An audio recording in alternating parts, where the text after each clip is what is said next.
Hey everyone, and welcome to another amazing panel at the Film Music House during Sundance 2021.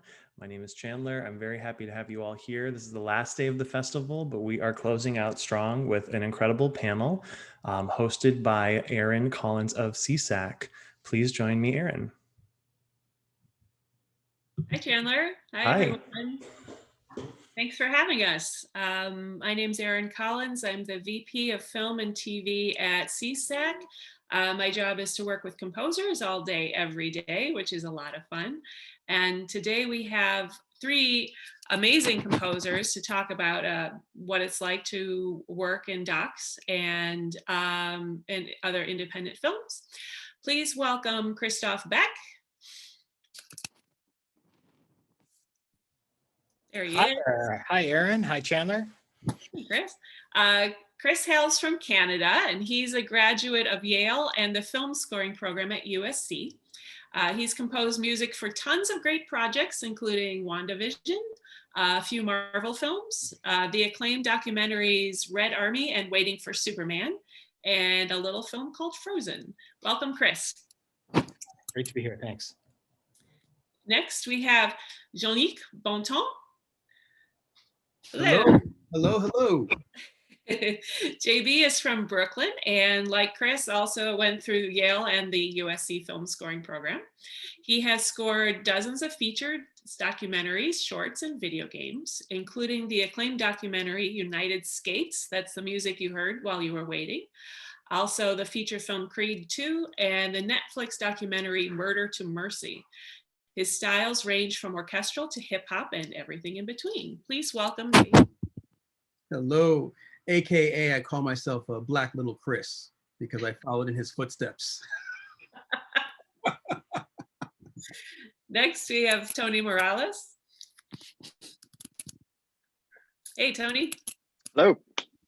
So Tony's from Southern California, and he's a multiple Emmy-nominated composer for his work on Elena of Avalor, the Hatfields and McCoys, Scorpion, the documentary series Benedict Men, and the Definition of Insanity. Please welcome Tony. Thanks for having me. Here. So let's start the conversation by talking about your experiences scoring documentaries and indie films. Now, I know some of you have works here at Sundance. Can you talk about your experiences a little bit? We'll start with Chris.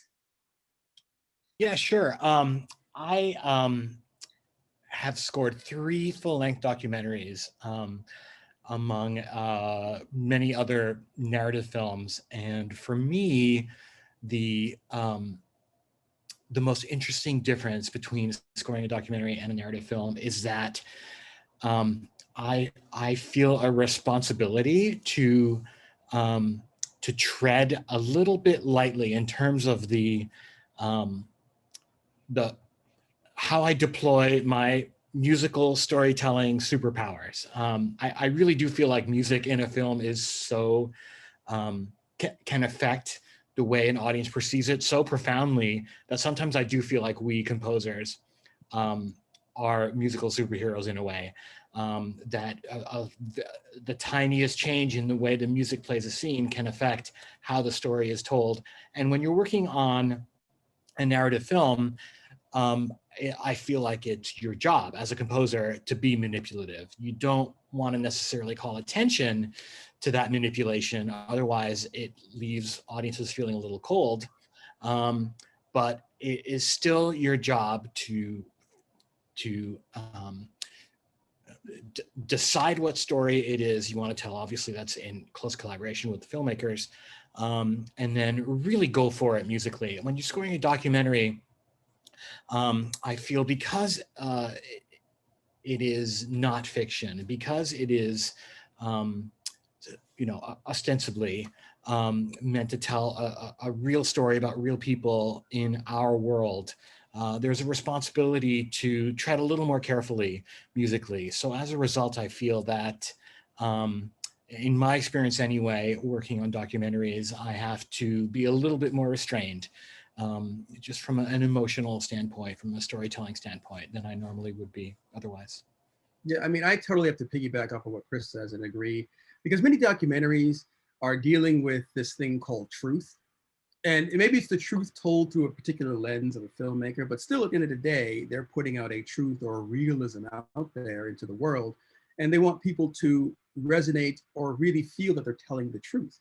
So I think from the music side, we have to make sure that the music isn't, again, as Chris said, manipulating.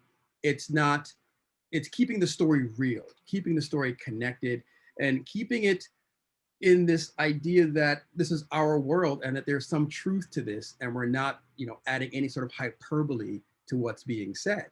So, totally, I think we have, when I'm approaching documentary specifically, I'm thinking more about realism and how can the score add a sense of realism and really tell from the point of view of the person speaking without exaggerating what they're doing. Joan, do you have anything? Yeah. I mean, sorry to keep beating the same point, but it is true. I can definitely feel when I'm scoring a documentary if I start to overdo it, or if I start to get too considerate of things happening on screen, even with dialogue. It's a real fine line to kind of weave the mood of the sound that you're hearing, the score, and not, as Chris mentioned, overtake what's happening. I've been lucky to do a lot of documentaries with the same director. This guy, his name is John Hawk, and we do a lot of sports topic documentaries. And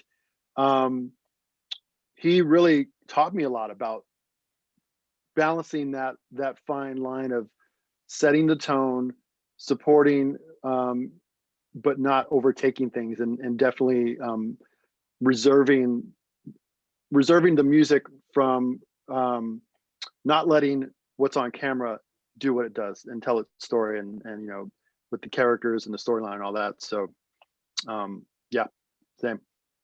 All that said, there are opportunities in documentaries to really let loose. Erin, you mentioned Red Army, and Tony, you mentioned sports documentaries.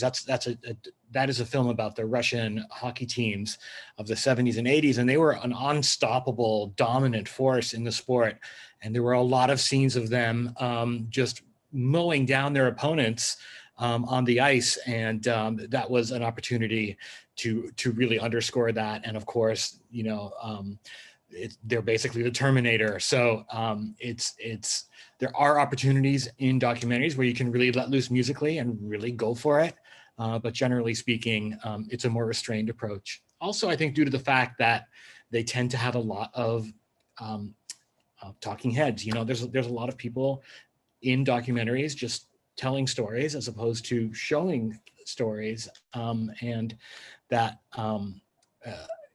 purely from a sonic bandwidth perspective, the music has to be able to sit under someone talking to the camera, just as we are doing right now, without overtaking that sonic landscape. Absolutely. And I mean, I've had the pleasure of scoring several documentaries recently. I'm in the process of a few right now that are really on the subject of Black Lives Matter. And I have had the opportunity to score, real life footage. Just this morning, I was working on, a scene with George Floyd actually being strangled, and that with the body cam, showing the body cam of the actual officer, something I hadn't seen before. And, when you're approaching obviously such an emotional and visceral and heart-wrenching subject, you don't want to sensationalize it. You don't want to make it action-packed, so to speak, because music also has this wonderful way of easing sort of what you're seeing on screen and making it more palatable. But then the question as a composer is, in these scenes, do I actually want to make it more palatable? And how can I actually really bring out the real life, true horror of what's happening, to this person, without making it feel like you're watching, a drama or some sort of action movie. So, those are the considerations as well when you have to deal with such horrific subject matter, but at the same time, showing that horror without sensationalizing it. AB, did you guys talk about, you and your filmmaker, director or producers, talk about not scoring that sequence. You know what? Funny. That's what I had talked about because I actually mentioned that. It's a couple of projects I had to score. Ahmaud Arbery being shot, and this one with George Floyd. And I actually mentioned that to the director. I said, you know, I don't think we really need music in these scenes, and we should sit with it just being very uncomfortable. But I think in the end, other heads thought differently, and then it's about treading a fine line to try and figure out, well, how can I treat this with respect? You know, how can I really treat this with respect? And you try and take as minimal approach as possible, I think, for that, and try and really just underscore not necessarily the tragedy or the anger, but just like, well, more the tragedy of what's happening, as opposed to the sadness, horror, or anger. So when you guys are working with documentary filmmakers, are you noticing, I'm sure you notice a difference between a filmmaker who's been spending years working on something versus a studio film where maybe they're not so precious with the films? Or do you notice a big difference there? Or are all filmmakers the same? I think that's a loaded question. Or any of our filmmakers watching? We don't know. Yeah, I would say that it's an oversimplification, but yes, they're all the same. They, regardless of the amount of time that a filmmaker has spent on their film, it is their baby, and I don't think there's any way not to be precious about it. I think for all of us in this industry, we have to, and of course it starts at the top with directors and producers and writers. There has to be that commitment to the craft. There has to be that belief that what you're doing is great. Even if you can look at it later on and realize that it wasn't in that moment. If you don't believe that what you're doing is great, then it makes it very challenging to really put your all into your job. And I think that's really important as craftspeople, that we have that security and that belief in ourselves. Yeah. Oh, I'm sorry. Well, I was I don't know if I tend to again with John Hawk, when as Chris said, you're always it does all the same. Every director's film, whether it's doc or narrative, is a precious, you're not there to harm it anyway with the music. And one thing I like about working with John in the documentary space is that usually the cut's still a little bit loose, and there's room for dialogue. And he's always usually open and flexible with sometimes changing the way it plays, which takes a little bit of the pressure off of me, because I know that I'm in it early with him enough to kind of make some of these decisions before it gets too owned by him, and how it lays out. So yeah, that was just a tidbit. You can have some of those situations too where it still has some fluidity to it. Yeah, I mean, that's really the major difference between fiction and nonfiction for me, is that with nonfiction, it's a film that's still evolving many times, and events in the world can come and affect the cut and blow the whole thing up and change the entire strategy of the documentary because something has happened. For example, I'm working on a documentary right now, a March on Washington for National Geographic, and with the January 6th, storming of the Capitol, that's now information that can now come into the documentary and change the way the story is being told. So just like Tony said, getting in early with a documentary is great because you can start to build almost like a library of music that gets used with the documentary. And then as the documentary shifts, you have to be ready to potentially drastically change the way the music works, or hopefully some of the music you've been writing is going to get morphed and sort of reused almost like a library or temp music, so to speak, so that, you could then go in and sort of mold it. So I find that really with the documentaries, it's best to get started way early and sort of live with it. The documentary that premiered here, My Name is Polly Murray, I think I was on that project for about a year. I mean, of course, part of it was the pandemic and we had to shut down for 3 months, but still I was hired over a year ago.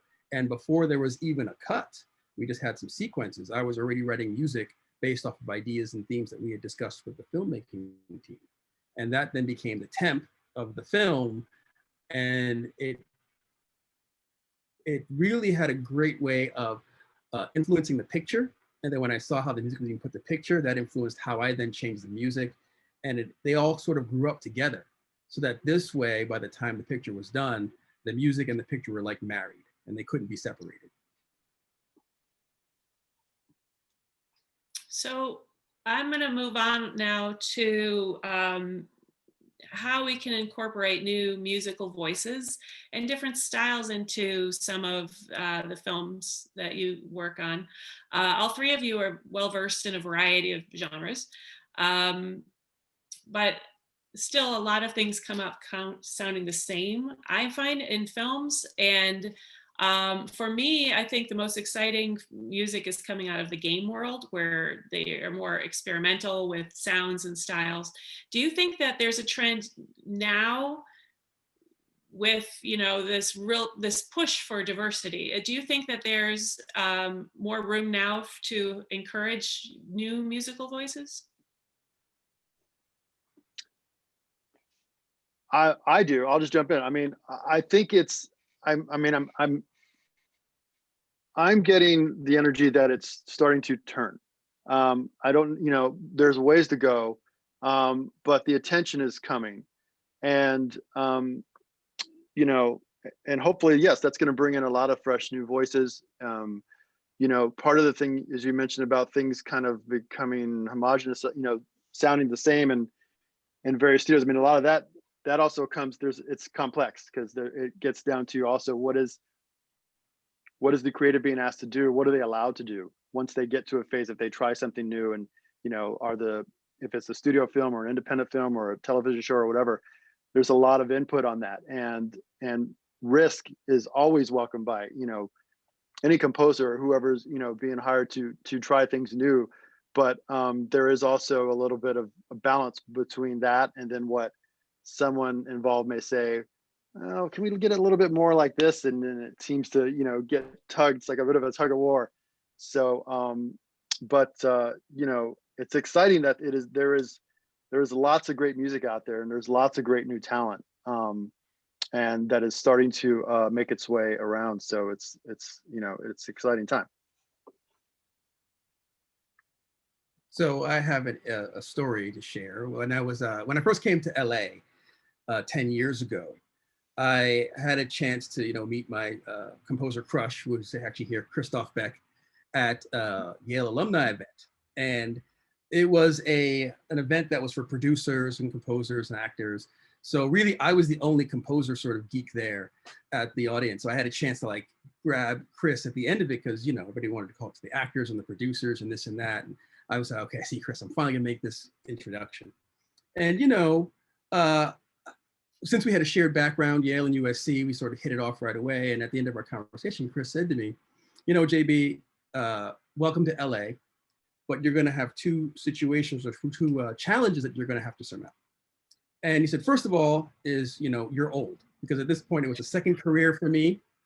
And I, you know, was starting fresh here in LA. I believe at the time I was 36 years old trying to get into this business. And he said, but you present young, and you have a youthful demeanor and great energy, so that's not going to be a problem for you. We said, but the other thing is that you're Black, and people aren't going to ready look at you and think that you can write the kind of music that they're going to want for their film. So that's going to be a challenge for you. So, you know, I started USC and I just doubled down on making sure that I could write, you know, mainstream music. And pretty much, you know, put aside everything that I was looking at as I had done before as far as jazz or hip hop or anything like that.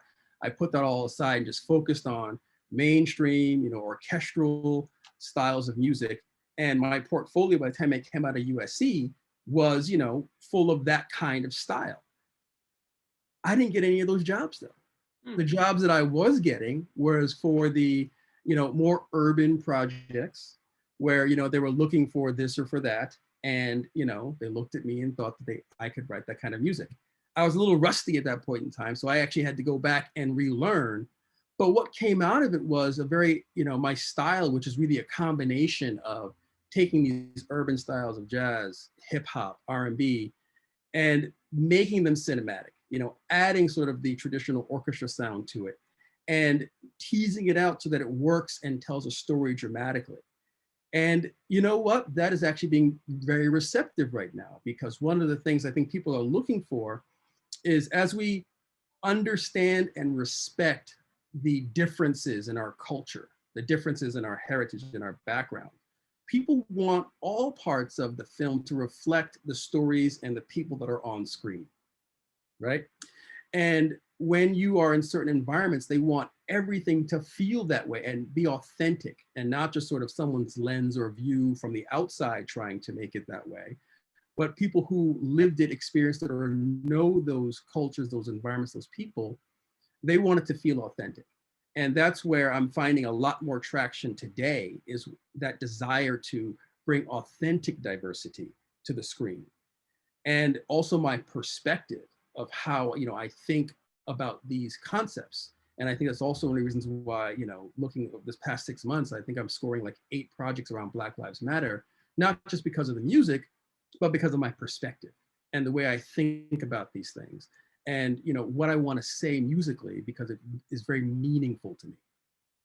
So all I want to say is thank you, Chris, because you put me on the right path many, many years ago. And things are changing, and I'm ready for that change because of our conversation. That's awesome. And real talk, JB, you present younger than ever. That's all I got. So it's exciting. I agree, JB. I, as a moviegoer, am really excited to hear that your experiences come through your music. I think it's an exciting time. Tony, do you write mostly orchestral music, right? That is my foundation is orchestral music. I would consider myself like a classic film composition sound. My heroes were Thomas Newman and Danny Elfman and Bernard Herrmann and all those guys. But I grew up as a guitar player playing in many bands. So I'm a rocker at heart. So all of that kind of, found its way into each other. Yeah, I do write orchestral music, but I do tend to sprinkle in some of the, things from the album world and, songwriting world into what I do. I find a lot of composers that have a rock background, and I think Chris does too. Yeah, for me, it was growing up with synth pop in the 80s. So that's what's in my DNA. Cool. Well, we have some questions brewing here, but before we get to those, I'd like to talk about the project we're all involved in, and that's the Real Change Grant Program that is in conjunction with New Music USA. They've been a terrific partner with us. Chris, do you want to talk about how we got started? So as JB alluded to, diversity in this industry, the film composer, the community of film composers, is something that's been more or less on my mind for a long time. I think 10 years ago when JB and I first met, I was still very, very busy doing a ridiculous amount of movies every year for a while. Eventually got burned out and took 6 months off. And that's when I really started to think about actually doing something about it instead of just thinking about it and talking about it. With random people approaching me at Yale panels. By then JB and I had become good friends. So he was my first call. And we sat down for multiple lunches and talked about the problem.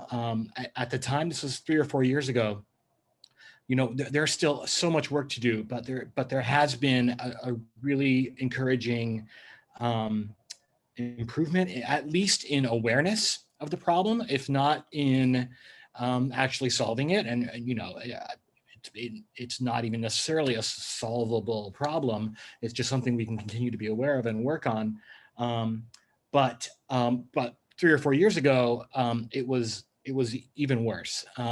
And So over the course of many lunches, actually this idea for a way to support composers who have already made the brave and difficult decision to choose film composing as a career, especially as a person from one of the underrepresented groups that this grant is designed to support. As a woman or as a composer of color, it is an especially, I think, brave and difficult decision to enter this marketplace.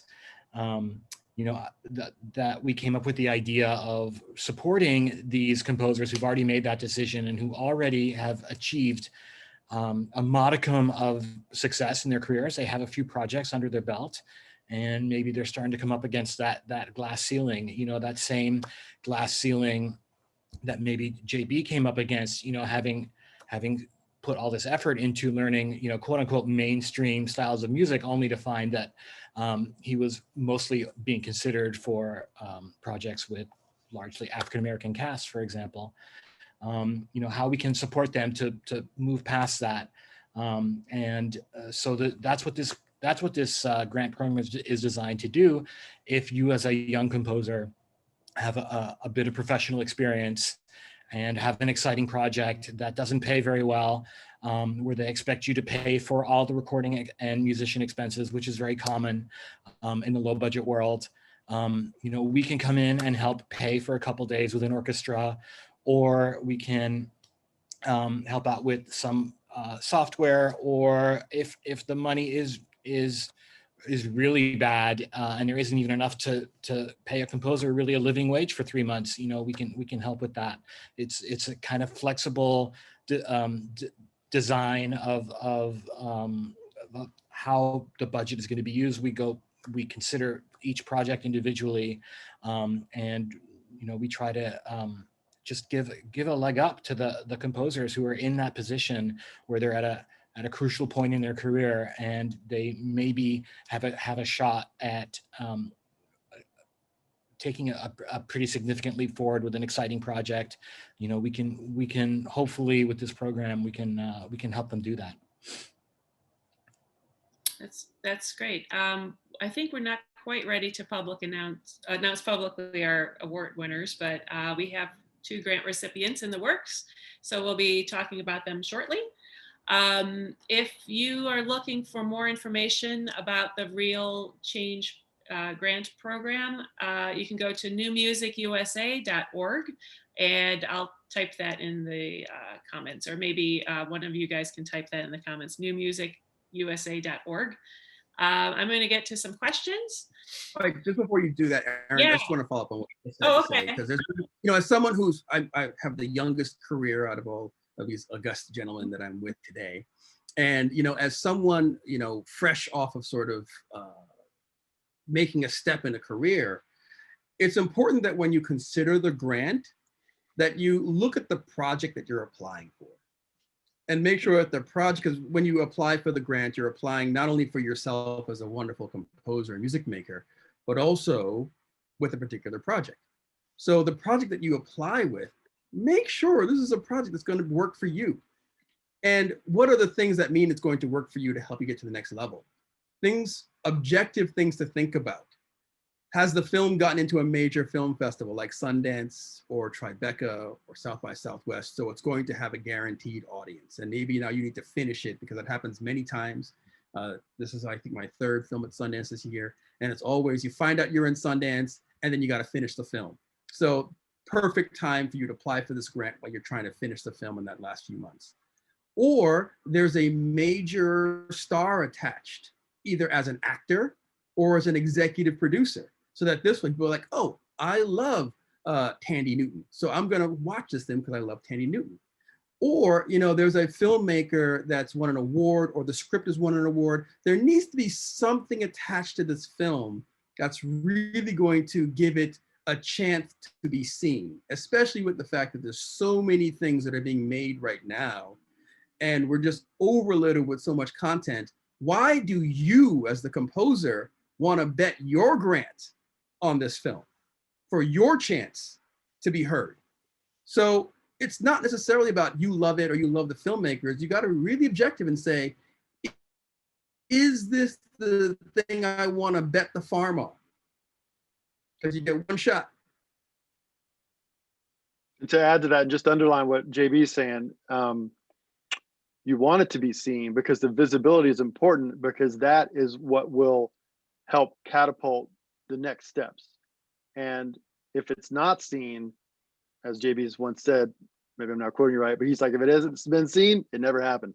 So the point is, pick, like he's saying, choose wisely, and just kind of know this is not for a first-time film score. It's for something that, exactly what Chris said, this is a leg up to help you with the production or any of the variable of things that Chris had mentioned, to get you to a place financially on the project that otherwise you would not have been able to get to. Well, we're all enjoying working on this in this grant program. We have a wonderful board, and everyone is, we meet often and hear lots of great stuff. And if you want to apply, and if you feel like you meet these criteria, newmusicusa.org. Getting to some questions, we have a few. Going back to the Real Change program, we have a Canadian citizen who is dual citizenship between Canada and the US, and she wants to know if she can apply to the Real Change grant, and the answer is yes, as long as the project is based in the US. Then it's open. It's not open to other countries, unfortunately, at this point, but maybe in the future. But for now, it's just US-based films. Regarding documentaries, was there a particular documentary that really spoke to you and got you interested in working in documentaries? Yeah, for me, Waiting for Superman was my first feature-length documentary. That was made by Davis Guggenheim, and was a kind of deep dive into the American public education system. And it was really, I felt, an exciting and important film. After so many years and so many narrative films, many with big studios, it was really refreshing to have a totally different take on the role of music and how music can tell a story. I remember that project, Chris, and that score, and I thought it was, gorgeous, Yeah. and the Yeah, extreme evocative. I mean, amazing film. For me, it was actually United States. I met the director through the Sundance diaspora, and I remember seeing the trailer, about this African-American community that was in love with roller skating, and it was like exciting, and it was cinematic, and the music was great in the trailer. It's like, I want to be a part of that. So, so I sidled up to the director, and I was like, hey, I like your film. I think we'd make a great pair. So she didn't bite right away, but a few months later, she decided to give me a call, and that was really it after that. And I was hooked, because I think especially now, you've got documentaries that are really blurring the line between like talking heads of the traditional sort of documentary and something that's a little bit more innovative or closer to fiction for the storytelling. So really trying to use evocative images, nice sequences, good montages to really sort of tell the story, as opposed to people always talking about the story. It was one of the things I mentioned with my last project on My Name is Polly Murray. We were saying we want people to experience Polly Murray as opposed to just learn about Polly Murray. So it was really important that we told the story in multiple ways. And there were many sections, when I watched the movie again as it premiered, there was just text on screen and music. And I was like, that never happens in a documentary. And it was pretty amazing. I mean, for minutes on end. And I was like, wow, this is pretty great. And it really brought people into understanding, experiencing what the subject matter was, in this case, Polly Murray. So those are the kind of documentaries that I'm really excited to work on. Well, for me, my documentary piece that really brought me into the world was a 30 for 30 piece called Unguarded, directed by John Hawk. And I had kind of didn't know this filmmaker at the time, but I lucked out because the editor on that project was an editor on an indie film that I did a couple years prior, and they ended up temping a lot of this doc as they were putting it together with my score. So that's how I was introduced to him. And I wasn't quite sure how to approach it, because at that point I had been doing a lot of arranging and additional music writing in like theatrical, filmic kind of big bombastic movies. So it was a total 180 as far as a creative goes for me. But I got into it, got my feet wet, got really comfortable with it pretty quickly. But it was after that it was finished and when it came out that it kind of dawned on me as to how much fun I had doing it and how much I enjoyed being part of a piece that was pretty impactful. The story was about this basketball player named Chris Herron, who was a budding star in college, drafted by the Celtics, had a big career ahead of him, and it got derailed by an addiction to heroin. And he struggled for several years through the addiction, ended up losing his job, almost losing the family, everything, and ended up turning it around and then becoming an advocate for drug abuse, and to this day is still out there as an advocate. And but it was his story, but I could see there was so much impact from it afterwards, and I would hear from people about how touched they were by the piece. And I know John had a lot of success with it, and we've done some follow-up work with Chris since. But I think just the humanity of it and like its real life was something that was very appealing to me as far as the documentary world goes. We have another question here. Could you all speak to the process of narrowing down what one's style is and embracing that versus trying to fit a mold that a filmmaker might want to, or that we think we should be doing, as JB mentioned during his time at USC? So I've given a little thought to this question, and I think I've come up, it's an evolving thing, at least for me. And where I am right now is, honestly, you shouldn't try and change your voice for anybody. You put your voice out there, and the people that resonate with your voice will come to you. And every time I have tried to fit the mold of something that I don't do, it's been horrible, horrible, because I'm trying to guess what the director wants. I can't produce that. I'm sitting in my studio crying because I don't know, and then eventually it doesn't work out, right? Either I leave the project or I get fired. So it's really about what kind of music do you want to make, and putting that music out there, and then people will actually find you who resonate with that music. And yeah, that's a tough thing to do, because you're hanging your shingle, throwing your music on the corner, and then hopefully someone's going to come by and pick it up. Which also means then that while you're doing that, and this is something that Tony and I had talked about recently with someone, is you have to find a way to keep the food on the table, the lights on, using any sort of music skills that you may have, so that while you're developing your sound and your craft and doing the things that you love to do, you're not hungry while doing it. And for years, I ran a computer consulting tech company for composers, Composer Tech. And I ran it for about 7-8 years. And actually, Chris was an early client. Thank you, Chris, for that again as well. And I had about 100 clients around the world. Tony was a client as well. Yeah, so you hit your friends up for money. Hit your friends up for money. But still, I had a skill that I was able to keep the lights on while I was developing my style and my sound. And yes, along the way, I tried to fit other molds, and it didn't work out. And it taught me a very valuable lesson about finding your voice and being confident and secure in your voice, which obviously is going to evolve, but at the same time, loving it and saying, you know what, if it's not for me, it's not for me. Yeah, let me just offer a little practical side to that as well. I think that was extremely well said, JB, and it definitely speaks to the idea that as anyone, as an artist, putting your work out there involves a certain amount of vulnerability, and you have to have a certain security in yourself to be able to push through that vulnerability. All that said, there was something in the question too about like, what if the director wants you to do a style you're not familiar with? Well, at that point, if you're already hired, at that point, you have two choices. You could either say, I'm not the right person for this project and politely walk away. I do not recommend that. The other option is to study, learn, and do your best. And there's also no shame in bringing on a collaborator, either someone who can take equal billing with you, depending on how, what the substantiveness of this style that you're not familiar with is in the score.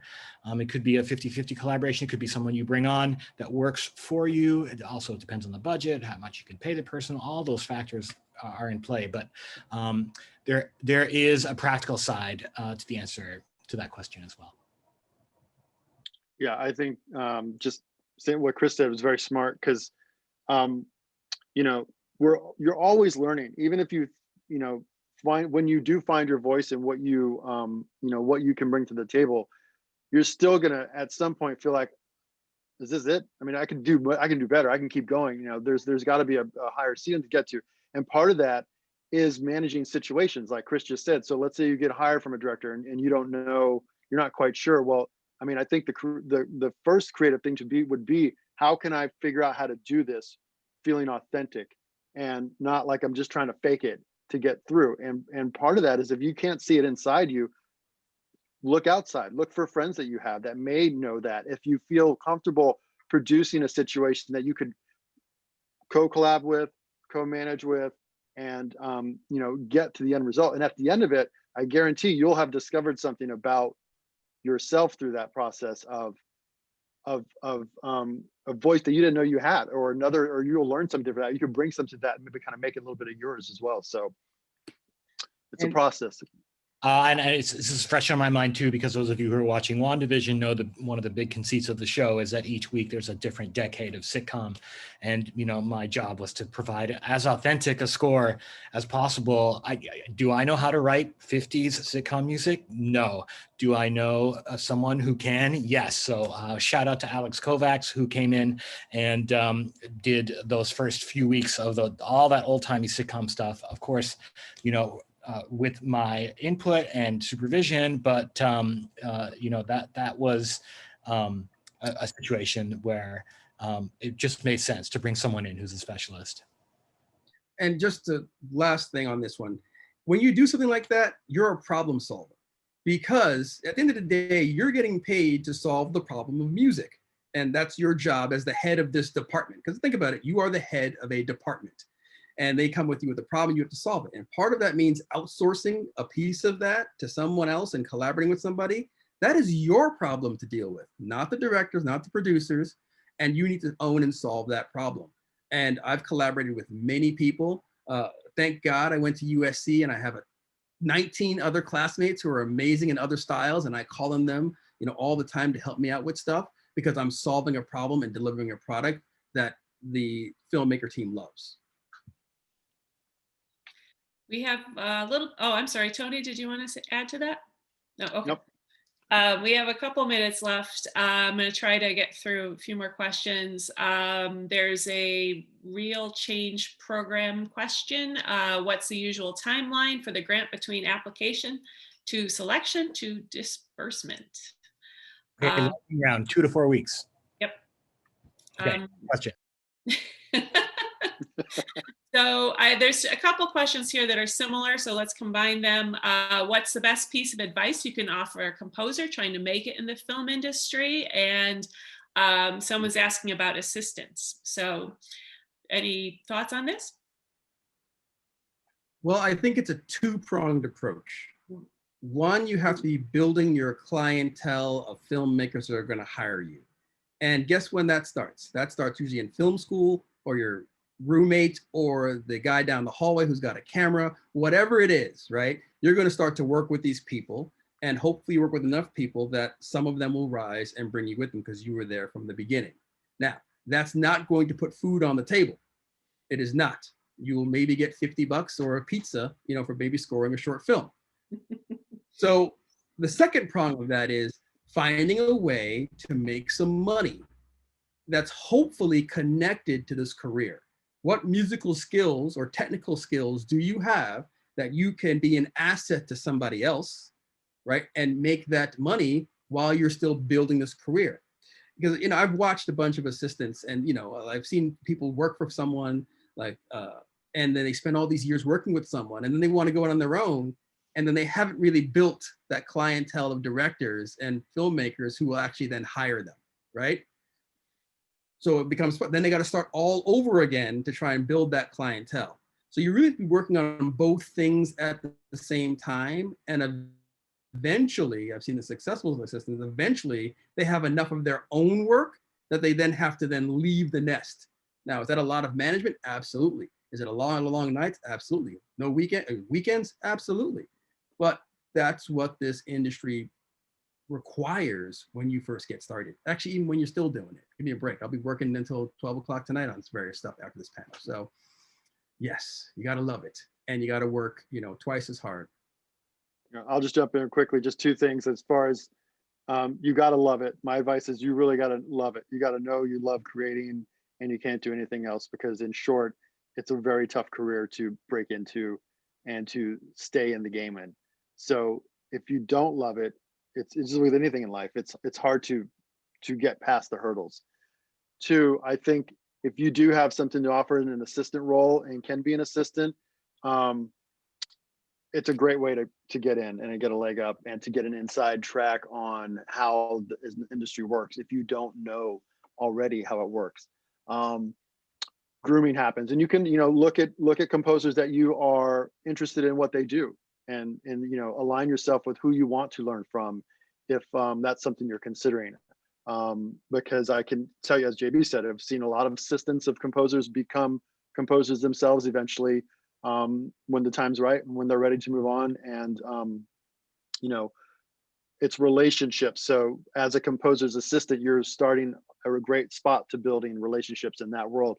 But at the same time, as JB said, you do have to make sure you're developing your own relationships with people out there who could be the hirers of you later on. Chris, any closing words? Oh yeah, just to very briefly and quickly answer my take on the answer to that question. Like, the best advice I can give is work every day on your composing. That means do some writing every day, but also do spend an equal amount of time on doing the not writing part, which means marketing yourself, which means networking, which means, pandemic notwithstanding, going out and meeting people. That's just as important, especially early in a career. Mm-hmm. Great. Well, that's it for us. We're out of time. And I want to thank you all for being here, and thank you for our audience. We had a nice amount of participants, I see, and for the excellent questions. That's it for us. Thanks, White Bear, for having us. And we'll next time. See you next time. Thanks, guys.